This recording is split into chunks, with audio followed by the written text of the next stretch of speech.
everybody. It's Monday, August 9th, and that means it's time for another episode of Chatting with Agnes and Cecilia Nonprofit Conversations. I'm one of your hosts, Cecilia Supp. I'm a certified association executive, and I'm also the principal and founder of Rogue Tulips Nonprofit Consulting. I'm here with my friend and co-host, Agnes. I'm going to throw it over to her to introduce herself and say hello. Thank you, Cecilia. Good morning, good afternoon, and good evening to our global audience, wherever you're joining us from. My name is Agnes Amos Coleman. I'm an author and a consultant. Over to you, Cecilia. Great. Thanks, Agnes. And we're really excited today to have Lia Zegeye of the American Bus Association. And she's going to share her thoughts on lockdown lessons for association membership. Welcome, Lia. Would you like to say hello and say something about yourself? Absolutely. Thank you so much for having me today, both of you. And hello to our international audience. Thank you for joining us today. First, maybe I can speak about my company, the company that I work for, that I represent. American Bus Association has been around for about 95 years now, and we are the largest and most trusted voice for the motor coach industry in North America. And we're located right here in Washington, D.C. We also represent the group and travel industry. So it's we're definitely seeing a lot of trends in that area. So happy to join you guys. And thank you for all the work you guys have been doing with the international community. So thank you. Thanks for mentioning that. We try to do our part. Yes, we do. So, well, you know, I'm really glad, Lia, that you gave some background on the American Bus Association, because there's so much more to it than the word bus. And I have to say, when we first met, I kind of thought it was about buses, like school buses and public transportation buses, but it really is so much more in such a service industry. So you probably have a lot of different services for your members. So what were some of the things you did when the lockdown initially started to help support your members? That is a good question. So as mentioned, we are the largest association for the motor coach industry. So a lot of our companies that are motor coach oriented have been, as you know, suffered quite a lot during this time, because there hasn't been enough funding for them to go out there and conduct business. But also there is no tour, there is no travel during the pandemic. So honestly, they were just pretty much at home. The buses were just in the parking lot. So there was no business whatsoever for them. So we're kind of excited to see the new trend now here. And we've been the main voice for the industry, specifically within legislative area. We have to be the voice. This is why we exist, right? This is why associations do what they do, where one company cannot do this on their own. The impact of association comes really handy, and during this time, for sure, we've been out there fighting for our members, and legislative is one side, but also think about education. A lot of company staff were furloughed and they were at home, so they were able to take some of the educations that we had. We created over 100 education sessions for them, so they're able to take advantage of that. We make sure that we're keeping everybody up to date with every event. And as you know, during this time, it has been every week has been unlike the other, as we're experiencing right now as well. And so it was very important for us to be the glue that kind of put together the industry with our members and make sure that we're helping them out in every way possible. And we're compromising where we have to. I mean, associations are here to serve their members ultimately, and that's what we do. So how did you change your communication approach? Did you communicate more often, less often, use different tools? Okay, so, you know, we communicated probably more this time than before, but a very different approach, right? Now members want to know what's happening because they were in the dark, so to say, right? So they needed to know what is happening with the industry, as far as business as well. What can we do? So our communication department, Melanie Hinton, she was absolutely excellent in making sure that all of the information that we put together is out in a timely manner, and we use social media as well. And so we make sure that we weren't sending out a lot of things that are business as usual, but just what's important right now. What do they need to know week to week? I mean, we created a microsite for them so that they're able to just go to that microsite, because the content was just so much through time. So we had to make sure we created that microsite, and we were really just serving our members the best way we can. You know, I was very interested in your some of the ways that you've been engaging your membership. I think it's great, but I was curious to find out what was their pulse? What were they feeling? Were you getting any feedback from them? I know you would provided them a lot of education just to keep them abreast of what's going on, but did you have any feedback mechanism from them as to how they're feeling about the profession, the industry, the future of the industry for them? I'm just curious to find that out from you, Lia, if you don't mind sharing with us.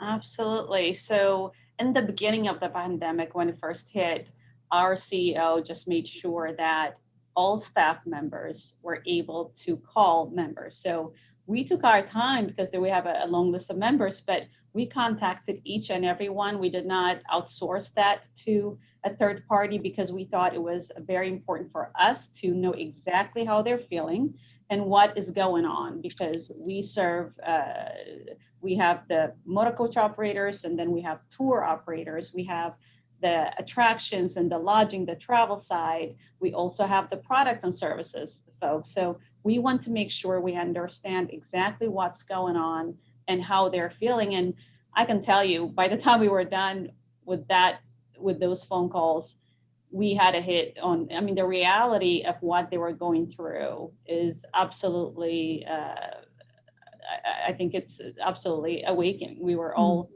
puzzled by it, and that was the beginning of it. And that's why we were able to do everything we have done thus far, because we understand exactly what was going on, not only the legislative side, but business-wise. What are some of the tools that they need right now? And just to stay afloat, I mean, these guys are really putting their lifeline. They're putting all their savings on line for this, just to survive, just to get out of this pandemic. So definitely there has been a lot of that. But I think the best decision we made as an association in the beginning of this was making sure we all contact them.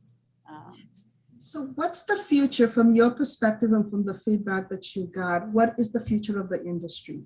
Is there optimism there, or is there still concern? I know that I've been talking to some people in the hospitality industry, and they're looking at workforce readiness. Is there optimism for the future of their business, or do they think that the pandemic has really done a lot of damage that they don't see them rebounding for the future? Oh, that's a really good one, Agnes. So definitely it took a toll on their business, right? But we are here to help to get them out of this. And we, legislative wise, we have also made sure that they are receiving funding for it. So that was a big win for this size of the industry. However, we are very optimistic. So are they. Our members are resilient, but I also say it in a sense of, this is the tour and travel industry, the motor coach industry. We are all about transferring people from place to place, whether it's taking a tour, but also what a lot of people don't know is we are the first. Our motor coaches are the first to get in harm's way. When it's hurricane in Florida, who's the first one in? Motor coaches. That's how you transfer people, right? And then even when there's wildfire in California, Colorado, who's in first?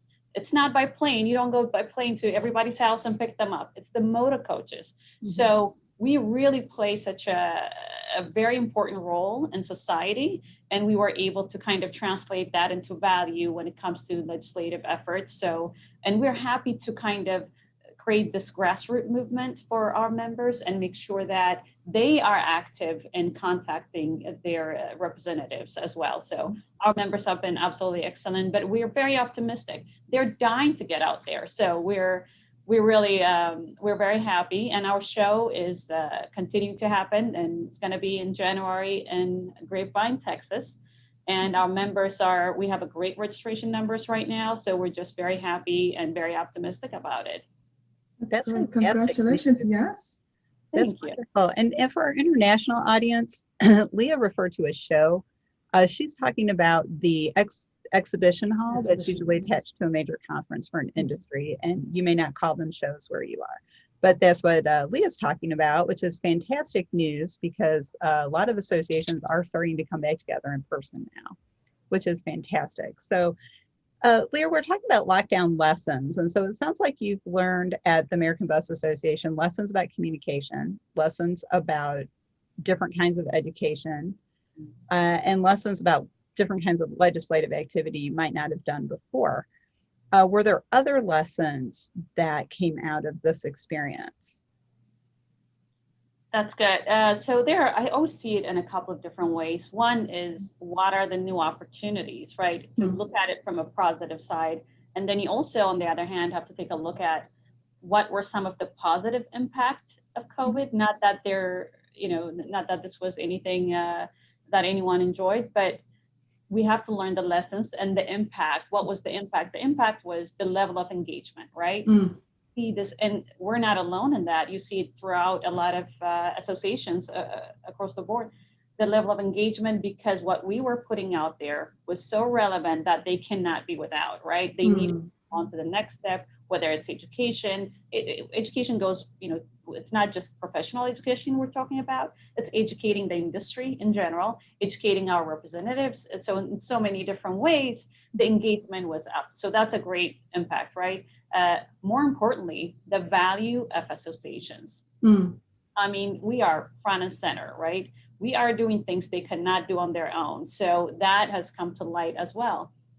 Now, take a look at some of the opportunities. On the opportunity side, we had to go virtual, right? Most of us. And if you look at Market in General, their recent benchmark report, they have, I believe, 80% of associations had to go virtual, and they all have to adapt just like that, right? That was not something that they prepare for or they seek that kind of innovation. That was not the case. They had to adapt, and they have to do it very fast. So the most successful ones looked at it and say, okay, what are some of the opportunities here? So going virtual, that was not in the radar. And then knowing your member and their needs, you're able to provide all of this, all of these tools and tips and everything that you provide during pandemic. How can you repurpose it and leverage? And do you know your audience? You knew your audience during this time. So how can you continue that momentum and to keep engage them in that area?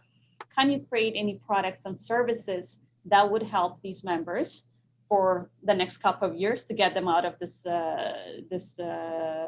mess, right? Those are the things that I believe that we can focus on. And so you can see both opportunities, but also learn from the positive, the impact that it made into the industry.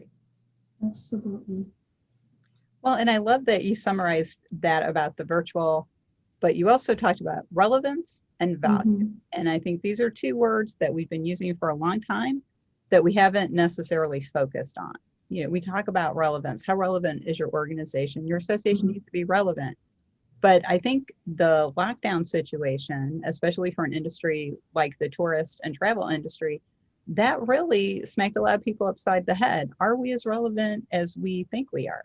And obviously the American Bus Association was already relevant and just increased that, and then again demonstrated value across the board. And one of the other things we like to talk about is value, because value is a subjective assessment by the individual. And so it's very difficult to have an across the board value.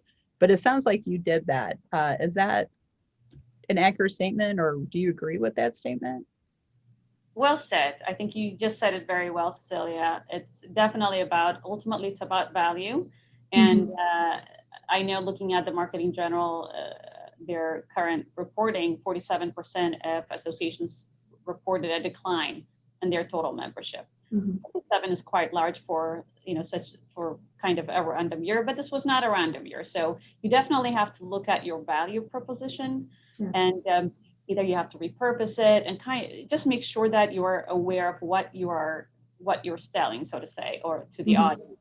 A good example, I would say, is looking at our members and looking at the members renewing, even though they're hit so hard, and that you really, when you look at what they're doing, they're putting their dues on a credit card so that they can stay relevant, they can stay with the association. So their commitment of going above and beyond, and all the comments that they send to us when we communicate with them saying thank you for everything we've done for them during this time.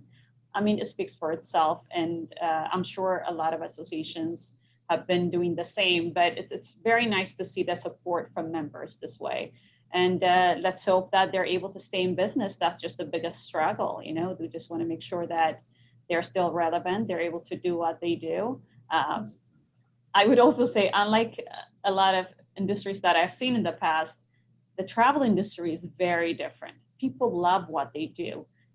They stay in this industry. If they change job, they change job within the industry from one to another, Correct. but they stay within that.